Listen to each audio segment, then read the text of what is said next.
नमस्कार, स्वागत आहे परत एकदा हायफा एज्युकेशन सर्व्हिस या यूट्यूब चॅनलवरती। फिजिओथेरपी किंवा BPTH हा पॅरामेडिकल किंवा अलाइड कोर्सेसमधील एक महत्त्वाचा कोर्स आहे। पॅरामेडिकल आणि अलाइड कोर्सेसमध्ये फिजिओथेरपी, ऑक्युपेशनल थेरपी आणि स्पीच थेरपी हे सगळे कोर्सेस असतात, पण मोस्ट डिमांडिंग कोर्स जो आहे तो फिजिओथेरपी आहे किंवा मॅक्झिमम विद्यार्थी जे ॲडमिशन घेत असतात ते फिजिओथेरपी या कोर्सला घेत असतात। ग्रुप सी किंवा पॅरामेडिकल कोर्स किंवा अलाइड कोर्स याची सेंट्रल काउन्सिलिंग नसते, ती फक्त स्टेटचीच काउन्सिलिंग असते। महाराष्ट्र स्टेटचा जर आपण विचार केला तर 12 नोव्हेंबरला ज्याही विद्यार्थ्यांना राऊंड 3 मध्ये कॉलेज अलॉटमेंट झालं होतं त्या सगळ्या विद्यार्थ्यांना जॉईनिंग करण्याची शेवटची डेट होती। 12 नोव्हेंबर नंतर CET सेल कडून ग्रुप सी चं कसल्याच प्रकारचं अपडेट आलं नाही की यानंतरचे राऊंड कधी होणार आहेत आणि कशा पद्धतीने होणार आहेत। तर आज आपण या व्हिडिओच्या माध्यमातून यानंतर राऊंड कधी सुरू होणार आहे, कोणते विद्यार्थी या राऊंडसाठी एलिजिबल आहेत, नंबर ऑफ कॉलेजेस किती आहेत, फी स्ट्रक्चर कशा पद्धतीने असेल, ॲडमिशन प्रोसेस कशा पद्धतीने असेल याबद्दलची माहिती आज आपण या व्हिडिओच्या माध्यमातून घेणार आहोत। चॅनलवर जर नवीन असाल तर चॅनलला सबस्क्राइब करा आणि बेल आयकॉनला प्रेस करा, म्हणजे असेच महत्त्वपूर्ण अपडेट तुमच्यापर्यंत पोहोचत राहतील। सांगितल्याप्रमाणे 12 नोव्हेंबर पासून ग्रुप सी चं कसल्याच प्रकारचं CET सेल कडून अपडेट आलं नाही। तर सध्या जी काउन्सिलिंग बाकी आहे ती फक्त ग्रुप बी आणि ग्रुप सी ची बाकी आहे। MBBS BDS ची काउन्सिलिंग जवळपास संपलेली आहे। BMS BHMS आणि BUMS त्याचबरोबर फिजिओथेरपी, ऑक्युपेशनल थेरपी आणि स्पीच थेरपी एवढ्याच कोर्सची जी काउन्सिलिंग आहे ती सध्या बाकी आहे।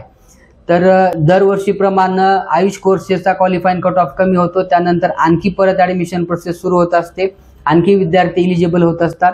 तर ग्रुप बी सोबतच ग्रुप सी ची काउन्सिलिंग होत असते, कारण ज्याही विद्यार्थ्यांना सपोज BMS असेल किंवा BHMS असेल किंवा BUMS असेल या कोर्सेसला जर ॲडमिशन मिळालं नाही तर त्यांना ॲटलिस्ट फिजिओथेरपी असेल किंवा ऑक्युपेशनल थेरपी असेल ग्रुप सी मध्ये येणारे कोर्सेस या कोर्सेसला तरी ॲडमिशन मिळावं। त्यामुळे हे दोन्ही काउन्सिलिंग जे आहे ग्रुप बी आणि ग्रुप सी ची हे सोबतच चालत असते, त्यामुळे या काउन्सिलिंगला सुद्धा डिले होत आहे। क्वालिफाईंग कट ऑफ किती कमी होणार आहे त्याबद्दलचं अपडेट आता 1, 2 ते 3 दिवसांमध्ये येऊ शकतं। आज 24 तारीख आहे, 25 तारखेपर्यंत सांगितलेलं आहे, म्हणजे उद्या किंवा परवापर्यंत। तर BMS BHMS चा शेड्यूल आल्यानंतर त्याचबरोबर जे ग्रुप सी आहे फिजिओथेरपी, ऑक्युपेशनल थेरपी याचं पण शेड्यूल सोबतच येऊ शकतो। जर आपण नंबर ऑफ कॉलेजेसचा विचार केला, मी आता सांगितल्याप्रमाणे मॅक्झिमम विद्यार्थी जे आहेत ते फिजिओथेरपीला ॲडमिशन घेत असतात, म्हणून महाराष्ट्रामध्ये दरवर्षी फिजिओथेरपीच्या कॉलेजेसची जी संख्या आहे ती वाढत असते। जर आपण प्रायव्हेट कॉलेज किंवा सेमी गव्हर्नमेंट कॉलेजचा विचार केला तर सध्या महाराष्ट्रामध्ये फिजिओथेरपीचे जवळपास 106 कॉलेजेस आहेत। या कॉलेजेसमध्ये जर तुम्हाला आता जो होणारा स्टे वॅकन्सी राऊंड आहे या राऊंडमध्ये जर तुम्हाला कॉलेज अलॉटमेंट झालं तर तुम्हाला याच्यामध्ये कॅटेगरीचे बेनिफिट मिळत असतं। त्यानंतर जर आपण गव्हर्नमेंट कॉलेजचा विचार केला तर गव्हर्नमेंटचे फक्त 4च कॉलेजेस आहेत फिजिओथेरपीचे, 3 मुंबईला आहेत आणि 1 नागपूर साईडला आहे।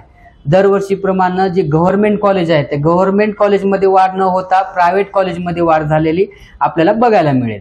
जर आपण फी स्ट्रक्चरचा विचार केला तर महाराष्ट्रामध्ये 106 कॉलेजेसमध्ये 60 ते 70 हजारापासून 2 लाखापर्यंतचे कॉलेजेस आहेत, इयरली तुम्हाला तेवढी फीस भरावी लागत असते।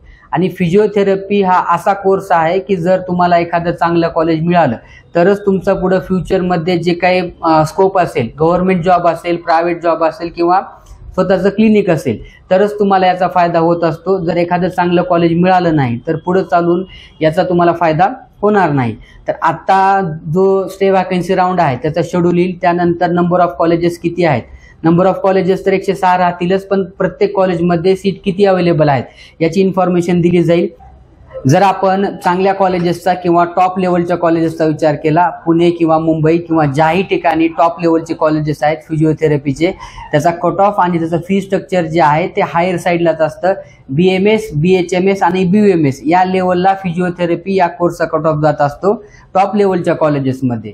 जर आपण एक अंदाज बघितला तर 150+ किंवा 200+ हा फिजिओथेरपीचा जो कोर्स आहे याचा कट ऑफ जाऊ शकतो। यानंतर जे ऑनलाईन स्टे वॅकन्सी राऊंड आहेत, ऑनलाईन स्टे वॅकन्सी राऊंड 1 आणि ऑनलाईन स्टे वॅकन्सी राऊंड 2 अशा पद्धतीने हे 2 राऊंड होत असतात। त्यानंतर इन्स्टिट्यूट लेवलवर ऍडमिशन प्रोसेस सुरू होत असते। ज्या पद्धतीने MBBS आणि BDS ला एक ऍप्लिकेशन फॉर्म दिला होता, तो ऍप्लिकेशन फॉर्म आपल्याला ईमेलद्वारे कॉलेजमध्ये पाठवायचा होता, त्याच पद्धतीने फिजिओथेरपीसाठी सुद्धा एक इन्स्टिट्यूट लेवलचा जो राऊंड आहे त्यासाठी एक ऍप्लिकेशन फॉर्म दिला जाईल।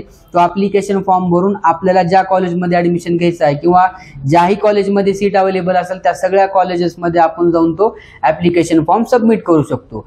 ग्रुप सी किंवा फिजिओथेरपीची जी काउन्सिलिंग आहे त्याबद्दल जर आणखी काय तुमचे डाऊट असतील तर तुम्ही कमेंट करू शकता। मी सांगितल्याप्रमाणे 2 ते 3 दिवसामध्ये ग्रुप सी चा किंवा फिजिओथेरपी, ऑक्युपेशनल थेरपी आणि स्पीच थेरपी या कोर्सेसचा शेड्यूल येऊ शकतो। भेटूया नेक्स्ट व्हिडिओमध्ये, तोपर्यंत धन्यवाद।